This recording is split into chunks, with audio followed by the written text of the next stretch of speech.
চারিদিকে ডিজের অতিষ্ঠে থাকতে পারছি না, মানে আমাকে অতিষ্ঠ করে তুলছে। মানে তা কি বাজাচ্ছে সেটাও বোঝা যায় না, শুধু গুডুম গুডুম শব্দ। আমরাই সেই জাতি, পৃথিবীতে আমরাই একমাত্র জাতি।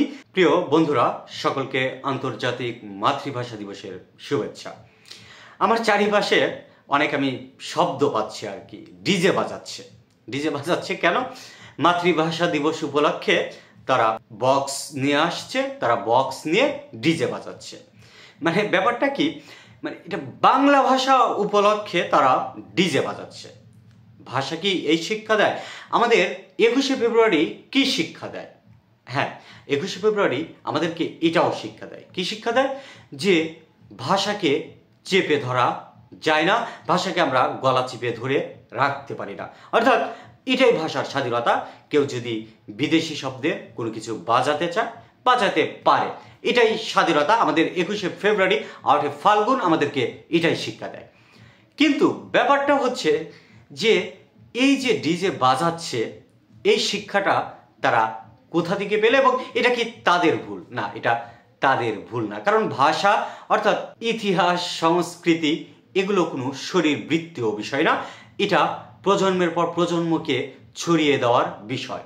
তো এই ব্যর্থতা আমাদের পূর্বসূরিদের, অর্থাৎ আমাদের শিক্ষা ব্যবস্থা থেকে শুরু করে এই দায় সকলে। তারা এটা বোঝাতে ব্যর্থ হয়েছে মাতৃভাষা দিবস উপলক্ষে ডিজে বাজানো যে কত বড় অন্যায় বা কত বড় মূর্খতার পরিচয়, এটা তারা বোঝাতে তাদের পরবর্তী প্রজন্মকে ব্যর্থ হয়েছে।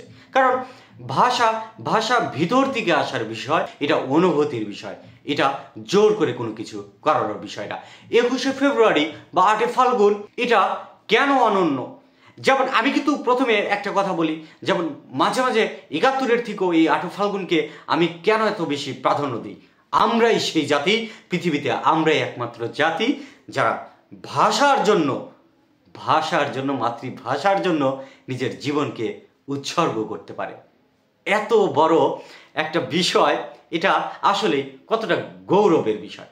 কিন্তু এই প্রজন্মের ছেলে মেয়েদের সেই অনুভূতি কেন আসে না? সেই অনুভূতি না জাগার পিছনে তাদেরকে দোষারোপ করলে হবে না।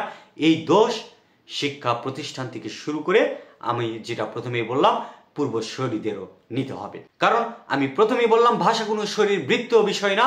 সাহিত্য, সংস্কৃতি, ইতিহাস, ঐতিহ্য এগুলো প্রজন্মের পর প্রজন্মকে ছড়িয়ে দেওয়ার বিষয়। তো আমরা ব্যর্থ হয়েছি, যে কারণে তারা মাতৃভাষা দিবস উপলক্ষে ডিজে বাজাচ্ছে এবং ডিজের আওয়াজে থাকা যাচ্ছে না। তো আজকের ভিডিওটি এতটুকুই। মানে মাতৃভাষা দিবস নিয়ে ভিডিও বানাতে এসে আমাকে কথা বলতে হচ্ছে যে আমি চারিদিকে ডিজের অতিষ্ঠে থাকতে পারছি না, মানে আমাকে অতিষ্ঠ করে তুলছে। মানে তা কি বাজাচ্ছে সেটাও বোঝা যায় না, শুধু গুডুম গুডুম শব্দ। তো এটাই হচ্ছে আমাদের মাতৃভাষার উদযাপন। আমাদের প্রজন্ম মাতৃভাষার উদযাপন বলতে এটাকেই বোঝে, তারা এভাবেই মাতৃভাষাকে উদযাপন করে থাকে। তবু আবার সবাইকে বলতে চাই, সকলকে আন্তর্জাতিক মাতৃভাষা দিবসের একরাশ শুভেচ্ছা এবং অভিনন্দন। সকলে ভালো থাকবেন।